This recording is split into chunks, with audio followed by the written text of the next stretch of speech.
Donc aujourd'hui, on va voir comment est-ce qu'il faut faire pour nourrir les poissons parce que la nutrition des poissons, c'est encore une autre méthodologie, c'est encore autre chose.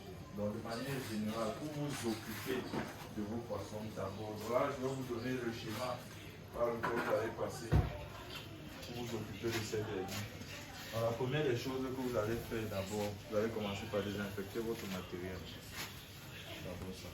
Donc pour désinfecter votre matériel, vous aurez besoin du sel. Par exemple, je tiens ici.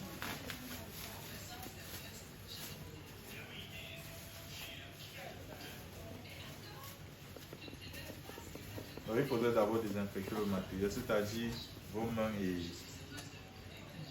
ce avec quoi on va prendre l'aliment pour déverser là-bas.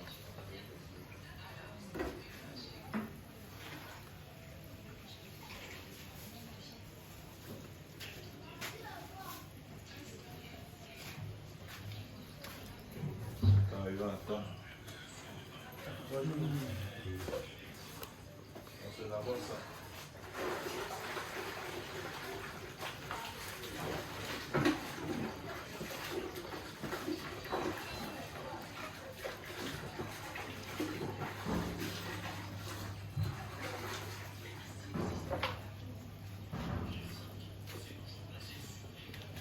Donc lorsque vous allez vouloir vous occuper de vos animaux le matin, avant de les nourrir, premièrement d'abord vous allez venir, vous allez observer.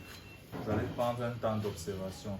L'avantage en observant, c'est que là vous serez capable de savoir s'il y a des manquements, s'il y a des problèmes qui sont en train de survenir ou bien des problèmes lointains.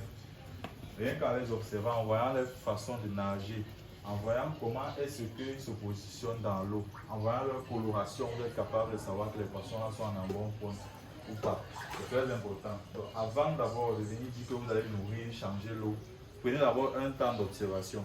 Vous voyez leur façon de nager. Si vous venez par exemple, vous vous rendez compte que eux tous ils restent dans cette position-ci, à la surface de l'eau, donc de manière verticale, de façon prolongée.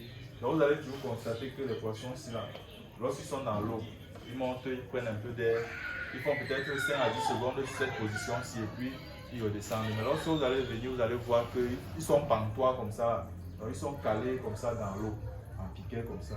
Faites attention, soit c'est que l'eau est sale. Dans la majorité des cas, c'est qu'il faut changer l'eau.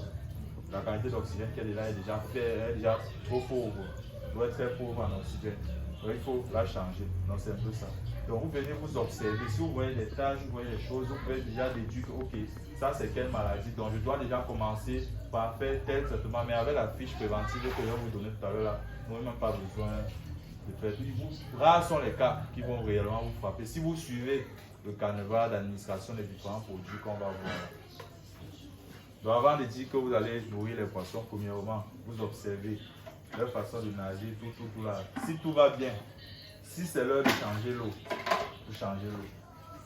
Mais si c'est que vous avez déjà changé l'eau, ou bien vous changez l'eau peut-être chaque 2 jours, vous pouvez directement passer à la nutrition après avoir désinfecté votre matériel avec l'eau salée. Dans l'eau, mettez le sel dedans pour mieux vous laver vos bras et votre petit matériel avec. C'est un peu ça, de manière simple. Donc maintenant, pour nourrir les poissons, il faut connaître la quantité d'aliments que ces derniers doivent manger. Maintenant, je ne veux pas vous robotiser ici parce que j'ai eu à tomber sur beaucoup de personnes qui ont un cerveau robot. C'est pourquoi maintenant, je préfère plus faire cela de manière pratique avec des chiffres. Parce que le poisson mange en moyenne 4% de son poids par jour.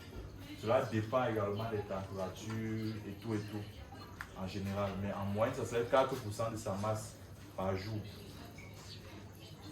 Arrête-tu un peu la chaîne.